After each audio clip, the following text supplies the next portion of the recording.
வணக்கம், பேபி அம்மா சமையல். இன்னைக்கு செய்ய போகுது மீன் குழம்பு.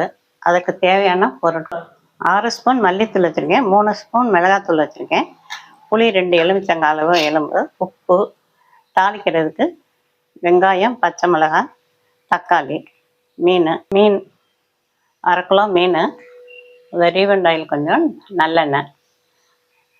மிக்சியில் இது மிளகாய் மல்லியை மிக்சியில் போட்டேன். மிளகாப்பொடி, மல்லிப்பொடி, இதை நம்ம தண்ணி ஊற்றி மிக்சியில் அரைச்சிக்கிறோம்.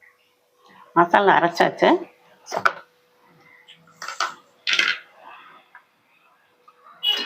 கரைச்சாச்சு. இப்போ நம்ம சட்டியை காய வச்சு எண்ணெய் ஊற்றி தக்காளி வெங்காயம் வதக்கலாம். இப்போ தாளிக்கிறதுக்கு கொஞ்சம் எண்ணெய் ஊற்றுறேன்.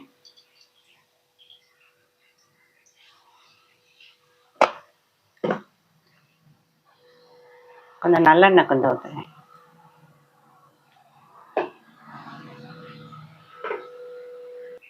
இப்போ தாளிக்கிறதுக்கு கொஞ்சம் வெந்தயம் போடுறேன், சோம்பு போடுறேன்,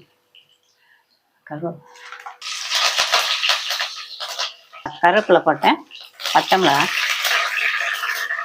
மிளகா போடும்போது தள்ளி நின்றுக்கங்க, இல்லாட்டி தெரிக்கும். தாளிக்கும் போது கொஞ்சம் தள்ளி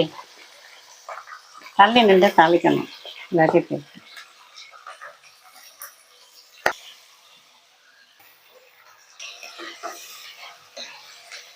இப்போ தக்காளி நல்லா வதங்கட்டும்.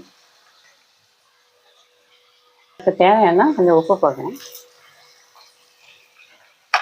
நம்ம மசாலையும் புளியும் அதை போட்டுக்கோம். இது நல்லா தக்காளி இப்படி குத்தி விட்டுக்கோங்க. கரண்டி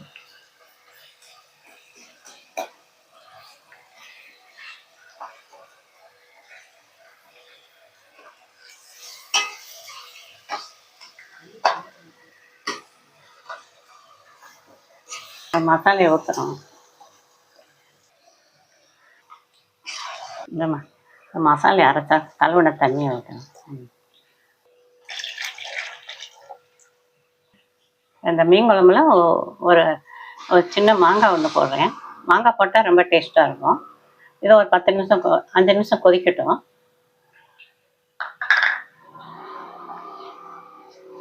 அஞ்சு நிமிஷம் நல்லா கொதிக்கட்டும். நல்லா குழம்புக்கு நல்லா கொதிச்சிருச்சு.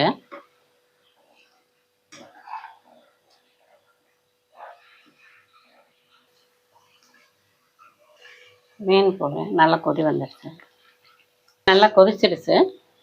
ரொம்ப நேரம் கொதிச்சா கரைஞ்சிரும். இது பொடி மீன்னால மீன் கொதிச்சு வந்துருச்சு. அவ்வளோதான் மீன் குழம்பு. நீங்களும்